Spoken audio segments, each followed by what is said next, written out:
I started playing when I was like 10 or so, and just really became interested in the guitar primarily among all instruments.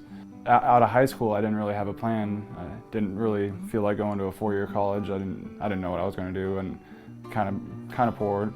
Didn't really want to get in debt, and I'm always like tinkering and disassembling things and playing with the guitars that I have bought. Loving music and hating my day job was pretty significant. Money, it's the root of all evil and everybody needs it, so I figured why not start a career that I'm going to be passionate about and love, and if I have to have money in my life, I have been building a couple of my own guitars, and I'm starting up my own brand and everything, and I've been working on guitars for a while now. And yeah, that's what I do. I went to a place called Colorado School of Luthiery out in Denver. I say it was school, but it was like a very small school. It was a class of 6 people. That was fun. It was a 6-month experience, and that's where I built that first acoustic guitar out there. I really learned a lot. We crafted in the traditional method.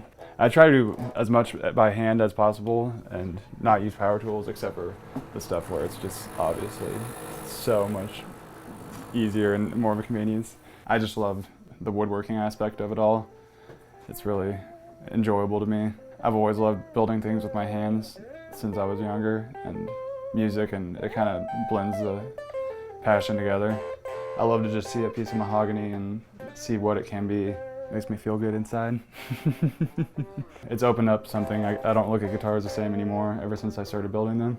There's so many different variables that go into tone and just the way it all works out. And it's fascinating the way it works out, like down to just the way you scallop the end of a brace on the inside of the guitar, or even the brand of glue you use. I love the graph paper. See, that's another thing. I could be doing it all on the computer. I've even got the MacBook sitting right there, but I love doing it on graph paper and like doing math and figuring it out and mapping out the scale and stuff like that. It's just kind of a different state of mind about the guitar.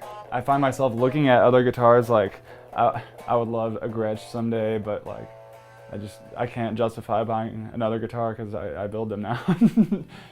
If I want a Gretsch, I can build a guitar that's very similar to a Gretsch.